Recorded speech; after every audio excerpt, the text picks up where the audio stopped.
Assalamualaikum warahmatullahi wabarakatuh. Baik, bertemu lagi bersama saya Sari. Kali ini kita akan membahas tentang bab 2, komunikasi melalui jaringan. Di sini terdapat beberapa orang dapat melakukan komunikasi. Komunikasi terdiri dari 3 unsur. Unsur pertama sumber pesan atau pengirim. Unsur kedua tujuan penerima pesan. Unsur ketiga saluran atau media sebagai jalur komunikasi. Elemen komunikasi merupakan platform untuk komunikasi. Di sini terdapat sumber pesan, kemudian dijadikan encoder sebagai sinyal untuk mengirimkan channel berupa medium. Selanjutnya penerima menerima pesan dalam bentuk decoder sehingga pesan dapat disampaikan oleh sasaran atau pengirim yang dituju.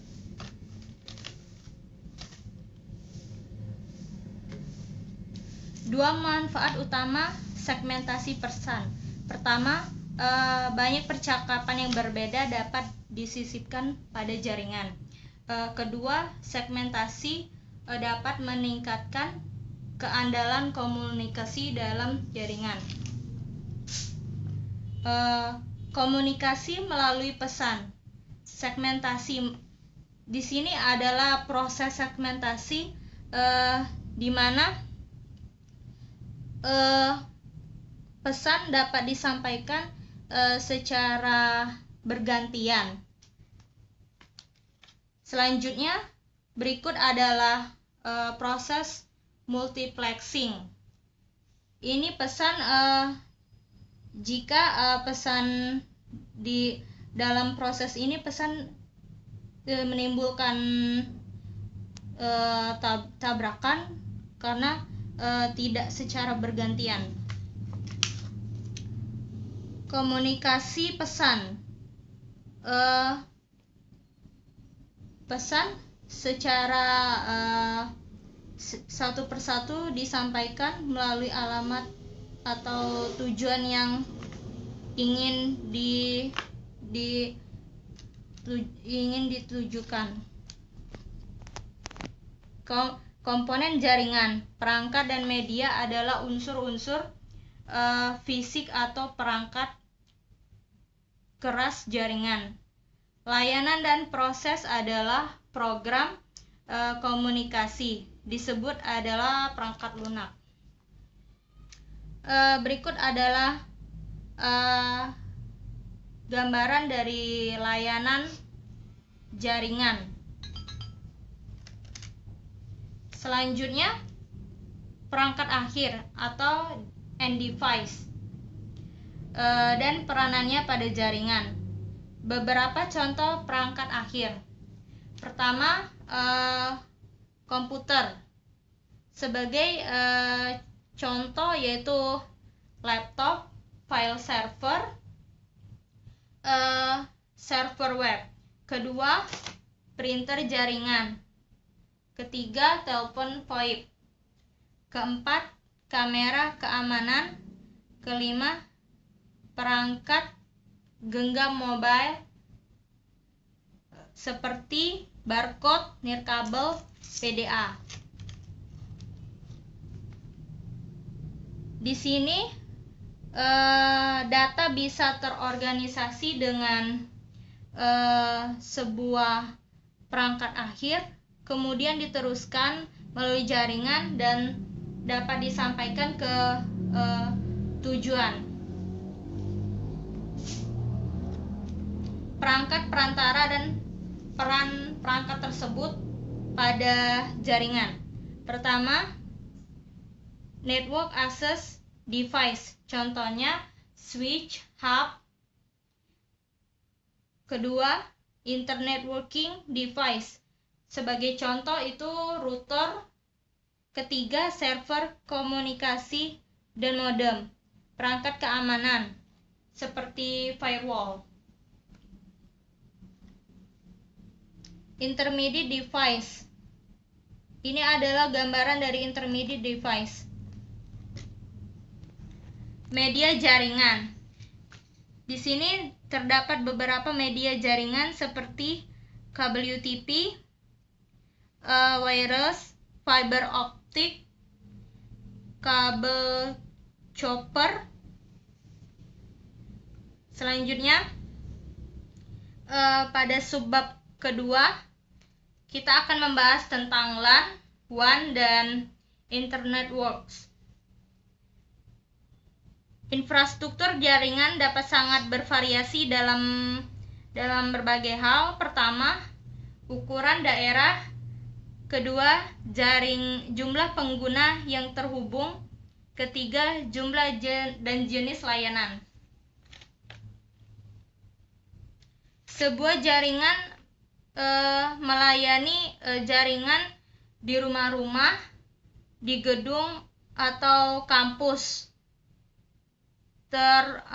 terhubung dalam sebuah jaringan yang disebut jaringan LAN, Local Area Network. Jaringan LAN memisahkan beberapa jarak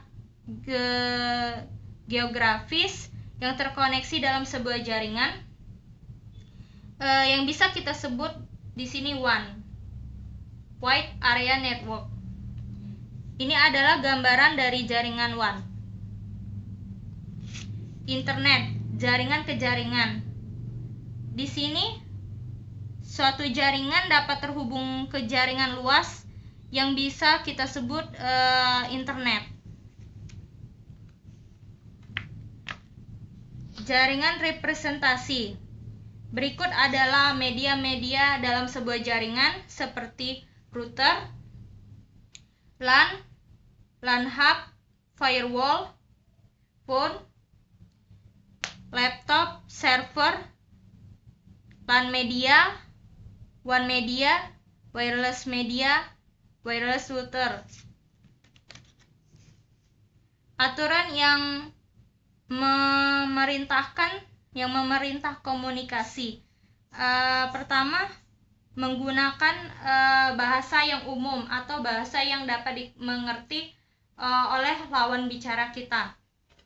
Kedua, menunggu feedback atau timbal balik. Ketiga, sinyal dapat terhubung satu sama lain sehingga komunikasi dapat berjalan dengan lancar. Di sini adalah aturan dari protokol jaringan. Pertama, format pesan harus benar. Kedua, proses dalam jaringan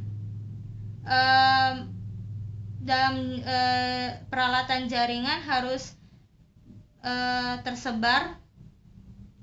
Ketiga, bagaimana dan kapan sistem error pada pesan tersebut. Keempat, mengatur dan pengiriman sebuah pesan. Rangkaian protokol dan standar industri. Berikut adalah gambaran dari standar protokol. Interaksi protokol, contohnya application protokol. Kedua, transport protokol, internet work protokol, protokol network access. Berikut teknologi protokol independen. Banyak peralatan yang bisa berkomunikasi, yang mana bisa kita gunakan dalam proses komunikasi, seperti handphone, telepon, tablet, komputer. Manfaat menggunakan model lapisan. Menggunakan model lapisan merupakan bagian penting dalam proses jaringan. Di sini terdapat OSI model dan TCP/IP model. OSI model terdiri dari 7 lapisan. Pertama, application model, yaitu lapisan yang ke-7. Ke-6 itu terdapat presentation. Ke-5 terdapat session. Ke-4 terdapat transport. Ke-3 terdapat network. Ke-2 terdapatlah data link. Pertama, terdapat physical layer pada OSI model ini. Sedangkan pada TCP/IP model hanya terdiri dari 4 bagian. Pertama, application. Kedua, transport. Ketiga, internet. Keempat, network access. Application merepresentasikan data untuk user, encoding dan mengendalikan dialog. Transport mendukung komunikasi antara diverse device melewati jaringan diverse. Ketiga, internet. Internet menentukan jalur mana yang bisa dilalui oleh pesan, jalur terbaik yang bisa dilalui oleh pesan.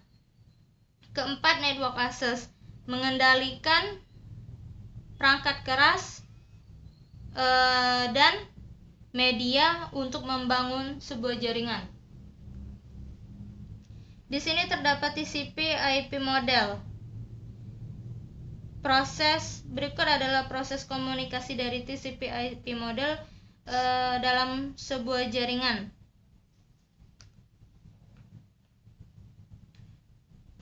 Ini adalah proses enkapsulasi, di mana di sini terdapat email data, transport header, network header, transport header, format header, network header, transport header. Melewati data, segmen, paket dan bingkai. Setelah itu yang bentuk dalam bentuk kecil bit.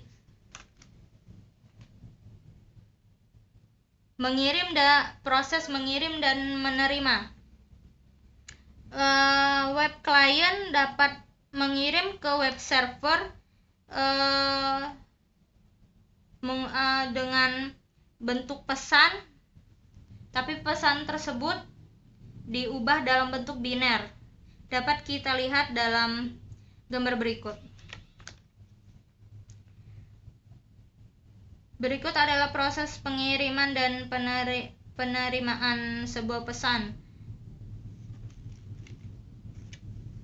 OSI model. OSI model terdiri dari 7 lapisan yang telah saya jelaskan tadi, yaitu physical model, physical layer, data link,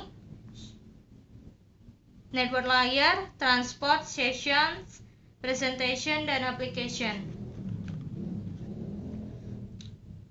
Berikut adalah perbandingan antara TCP/IP model dan OSI model.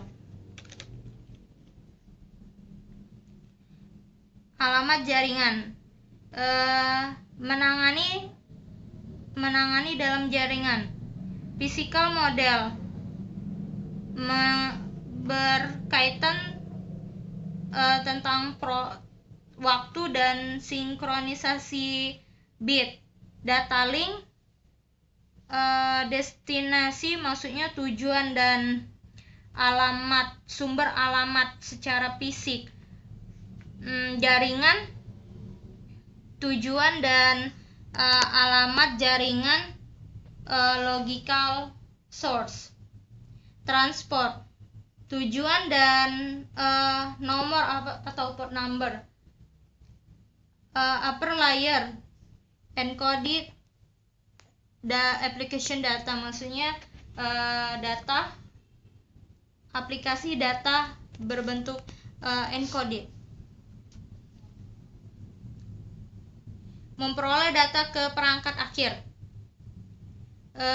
Source sebagai sumber, dapat pengiriman pesan dapat dilalui dengan menggunakan jaringan untuk sampai ke alamat tujuan. Memperoleh data melalui internet network. Berikut adalah proses pengiriman data sehingga dapat diperoleh data tersebut melalui jaringan internet network. Dengan disebutkan IP-nya di sini, sehingga dapat dikenali masing-masing IP. Memperoleh data ke aplikasi yang tepat. Berikut adalah peralatan, merupakan server yang bisa menerima dan mengirimkan data ke alamat tujuan. Terima kasih atas perhatiannya, semoga bermanfaat. Sampai ketemu di chapter berikutnya. Assalamualaikum warahmatullahi wabarakatuh.